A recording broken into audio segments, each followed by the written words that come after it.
Hello. So we're here today to do a little bit of learning. When I say we, I mean all of us. This is something I've never done before, but it's something that I want to try, and it feels like it's something that I need to have in my arsenal as I'm becoming a screen printer slowly, so we're going for it. So today, boys and girls, we're gonna learn how to use a flattening screen, or a matting screen, or a, I don't know, whatever you want to call it.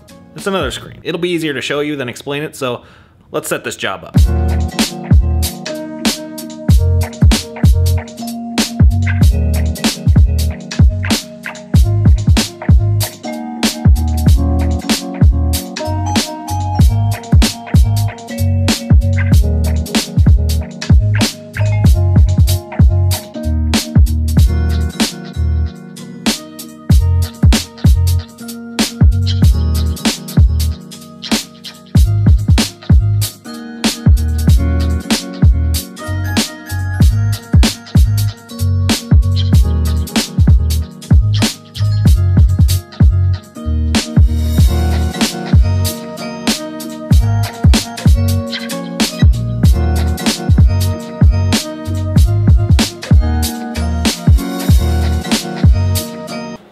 So every good screen printer out there is always trying to get the smoothest, cleanest, flattest screen print humanly possible. That's like the unicorn of the industry. There are a lot of ways to make this happen. Obviously, the people running big automated presses have it the easiest because there are awesome attachments you can put on those things, like rollers and irons and these big stamp heat press things to make those prints just incredible looking every single time and take a lot of human work out of the equation. But then you have the guys like myself and many others who are on manual presses. It is a lot harder to come by. One of the ways that we achieve that same look and feel of a print is by taking a post-printing step and heat pressing all the prints afterwards. That gives it a super smooth, super nice, either glossy or matte finish. Like, it looks incredible. You would never really tell the difference between that and what came off an automatic, other than the fact that it's a human involved in a whole bunch of extra work. I know for myself and a lot of other people that we charge for that extra step just because there's a whole bunch of added investment with buying that heat press and all the extra work involved. It's a whole other thing that you got to add to it. So I know for myself, I charge, it's a very small amount, but it's enough that if you order a lot of shirts, it does add up, and I can see where some people might want to just say no to that and just get what comes off the press. But for me, what comes off the press is good. It's fantastic, it's passable, it's levels above a lot of other shops I've seen, but it's still not good enough for me. Like, I'm a perfectionist. I can't do it. If there's little bits of bumpiness in that print, I don't feel good. So one other way of smoothing these prints out without adding a whole bunch of extra work, it's something that can be done on press, is by adding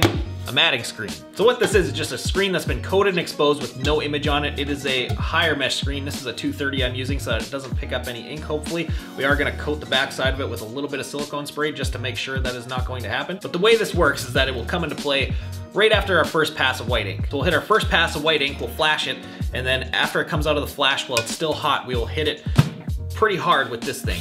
This will have a little bit of ink inside of it just to help the squeegee glide along, but what it's gonna do is kind of help the fibers that got lifted up from the first pass of white ink. It'll mat them back down before we go over it with our second pass, and after we do our second pass, hopefully, it's gonna be nice and smooth. And I say hopefully because, well, I've never done this before. I have seen a ton of videos of pros who have done this a million times. They quickly explain how this works. They run through it, the video's over, but this will be a different kind of video because I'm learning while you're learning. So it'll definitely be an interesting situation if it doesn't work the first time. If it works the first time, awesome. But I figured now is as good a time as any because I'm waiting on inventory to get here to print a bunch of big jobs, and today I only have a very simple 12-piece 2-color job just to quickly bang out, and that's it. And so yeah, now is definitely the time to try this out before it gets too crazy in here and I forget all about it. So let's do this.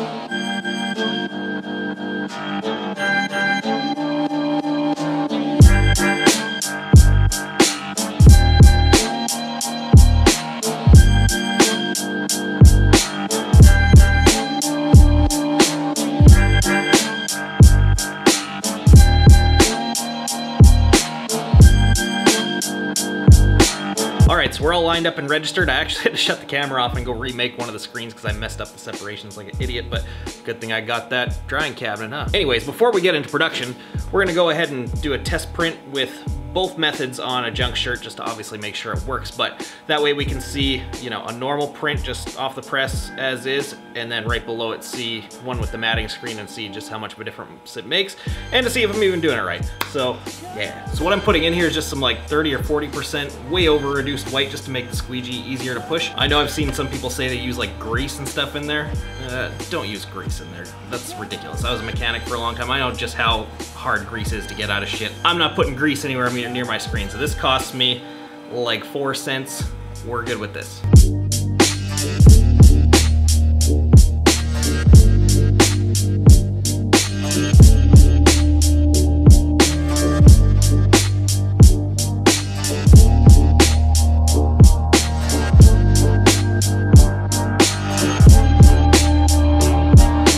Okay, so we got our side-by-side comparison. I think I can definitely improve on this a little bit.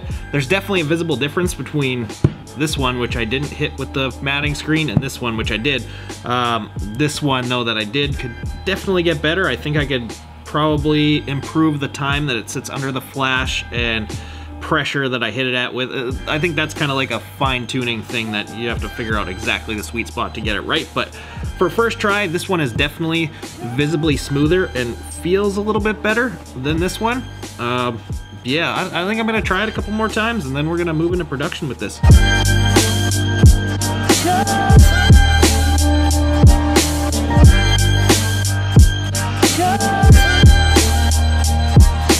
And this here is why we test. The second to last one, incredible.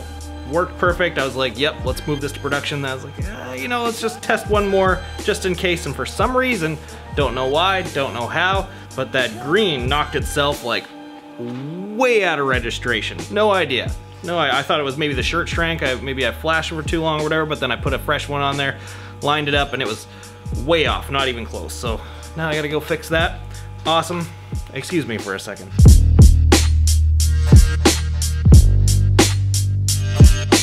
All right, so that's fixed up. No idea why that happened because everything is tight. Micro registrations are tight, screen clamps are tight, and it just decided to jump like a full 1/8 of an inch out of registration. So it's a mystery. I don't know whether to go ahead and just chalk that one up to inexperience, or maybe I've got some kind of asshole ghost floating around in here that just wants to mess my day up. Anyways, we fixed that and I did one more test run, and this thing is friggin' beautiful. I don't know if you can tell, but this was definitely, oh, come on, focus. This is definitely levels above the first couple tries I did. This is what I was looking for. So I think we're just gonna go ahead and maybe try some production run with this. I think that's probably good.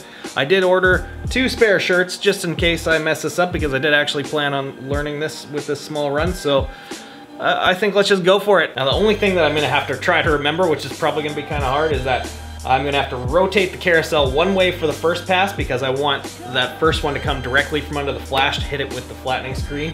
And then once I finish all the shirts on the thing, then I gotta go back the other way, because then I wanna flash the second hit of white immediately and then have a chance for it to cool down on the way back to overprint the green. So I think what I'm gonna go ahead and do is make a little green line on one of these things here so I know exactly where I'm at, and maybe it'll remind me to spin it the right way. I don't know. It's a green line.